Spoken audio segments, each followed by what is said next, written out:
ஓம் உயிரான ஈஸ்வரா, ஓம் துருவ நட்சத்திரத்து பேரொருள் பேரொளி, ஓம் வெள்ளி விளாகம் பத்ரேஸ்வரி அம்மா துணை.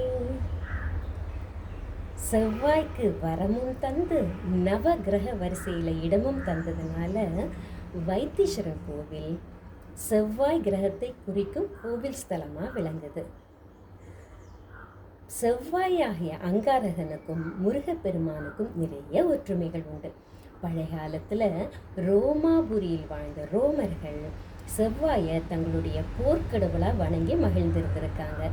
செவ்வாயை தங்களுடைய குலத்தலைவனாக தங்களுடைய கோவில்களில் வைத்து வழிபாடு செய்திருக்காங்க.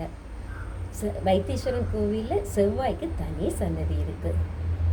செவ்வாய்க்கிழமை மாலையில் அங்காரனாகிய செவ்வாய் ஆட்டுக்கடா வாகனத்தில் எழுந்தருளும் விசேஷம் இன்றளவும் வைத்தீஸ்வரன் கோவிலில் நடைபெற்று வருது.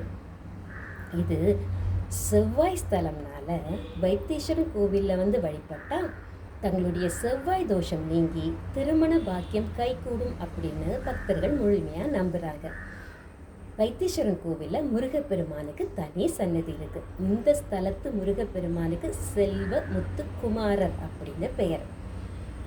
தையல் நாயகிக்கும் வைத்தியநாதனுக்கும் செல்ல பிள்ளையானதுனால இந்த ஸ்தலத்து முருகனை செல்வமுத்துக்குமாரர் அப்படின்னு அழைக்கிறாங்க. சூரபத்மனை வதம் செய்யறதுக்காக இந்த ஸ்தலத்து சிவபெருமானை வழிபட்டு முருகப்பெருமான் வரம் பெற்றதா சொல்றாங்க. செல்வமுத்துக்குமாரர் சந்நிதியில அர்த்த ஜாம பூஜை மிகவும் விசேஷமானது. அந்த பூஜையில புனுகு, பச்சை கற்பூரம், சந்தனம், எலுமிச்சை, பன்னீர், புஷ்பம், பால் சாதம் அனைத்தையும் முருகப்பெருமானுக்கு சமர்ப்பித்து பூஜை செய்கிறாங்க. முருகப்பெருமான் பாதத்தில் வைத்து பூஜை செய்யப்படுற சந்தனத்தை சாப்பிட்டா குழந்தை பாக்கியம் நிச்சயம் கிடைக்கும் அப்படின்னு பக்தர்கள் முழுமையாக நம்புகிறாங்க.